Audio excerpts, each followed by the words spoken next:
The electric guitar is the definitive instrument of rock and roll, and Eddie Van Halen is one of the few players who can claim to be among the greatest of all time. This is the untold truth of Eddie Van Halen.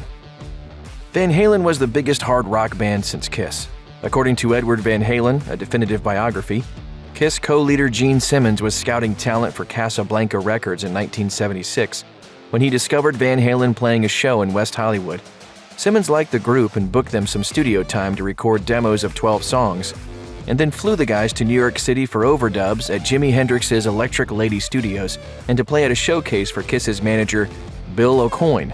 He declined to take on Van Halen as clients, but after the band returned to California, Simmons recruited Eddie Van Halen and his brother drummer Alex Van Halen to demo songs for the next Kiss album, Love Gun.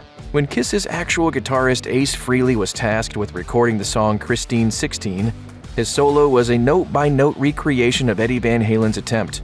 A few years later, around 1982, Eddie was so tired of clashing with singer David Lee Roth that he attempted to join Kiss, who were then in the process of splitting with guitarist Ace Frehley.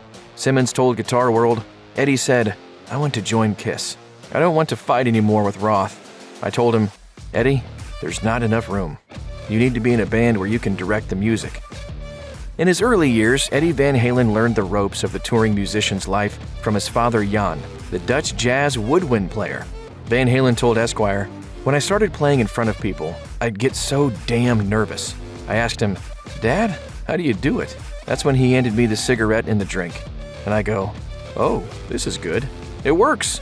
The booze relaxed Van Halen, albeit at tremendous cost. He struggled with alcohol abuse for decades, telling Billboard, quote, "I got drunk before I'd show up to high school," adding that vodka became his tipple of choice at the recommendation of his science teacher. In 1988, after the alcohol-related death of his father, Van Halen told Rolling Stone that he'd quit drinking, but the sobriety didn't stick. He eventually started drinking heavily again, and in 2007, he checked himself into rehab, which made him miss Van Halen's induction into the Rock and Roll Hall of Fame.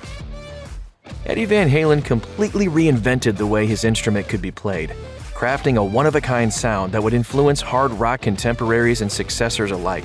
According to Rolling Stone, Van Halen devised a rock guitar playing method called finger tapping, in which he played the guitar's fretboard like a piano, with two hands, rather than finding notes with one set of fingers and strumming with the other.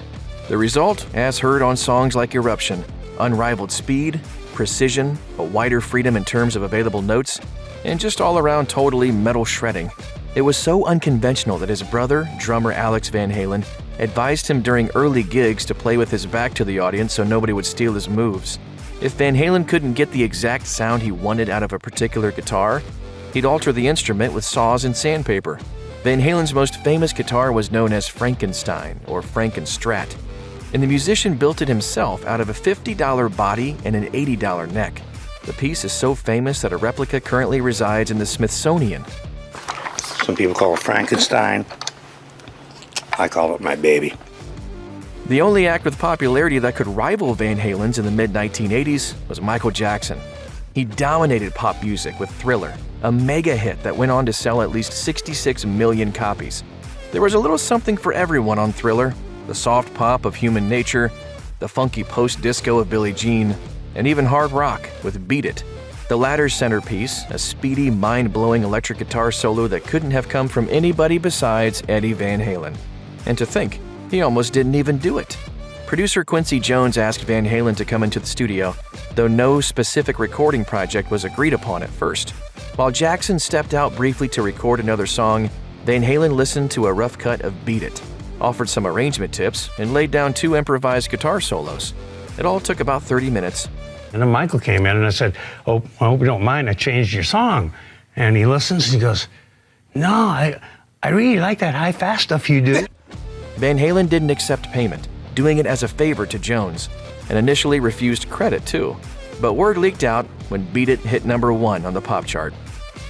In 1985, when Van Halen was at its commercial peak thanks to the multi-platinum success of the album 1984, over-the-top lead singer David Lee Roth left the group to pursue a solo career. Van Halen wasn't ready to split up and desperately sought out a singer, any singer, that could replace the inimitable Roth. And though the band would eventually go with Sammy Hagar, Van Halen's initial short list of candidates was provocative. Singer Patti Smythe of the band Scandal told Delaware's News Journal in 2014, "Eddie asked me to join Van Halen, but they asked me not to talk about it in interviews at the time because they didn't want Sammy Hagar to feel like he was the second choice." Another musician Eddie Van Halen purportedly heavily pursued was pop crooner Daryl Hall of the mega-successful Hall & Oates.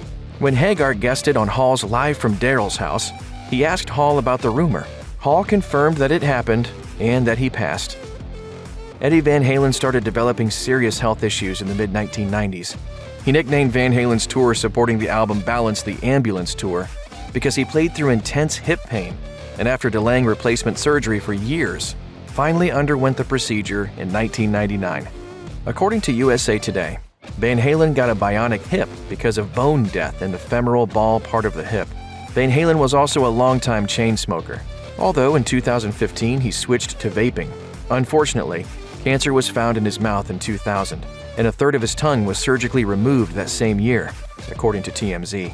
The cancer spread to his throat, and while he received a clean bill of health in 2002, he reportedly commuted to Germany for special treatments for years. Interestingly, Van Halen didn't blame his cancer on his years of smoking, telling Billboard, "I used metal picks. They're brass and copper, which I always held in my mouth, in the exact place where I got the tongue cancer. Plus, I basically live in a recording studio that's filled with electromagnetic energy." According to TMZ, in 2020, Van Halen's condition took a turn for the worse. The cancer had returned and spread to his brain. On October 6th, Eddie Van Halen died at St. John's Hospital in Santa Monica, California. His wife, brother Alex, and son Wolfgang at his bedside. The guitar hero was 65.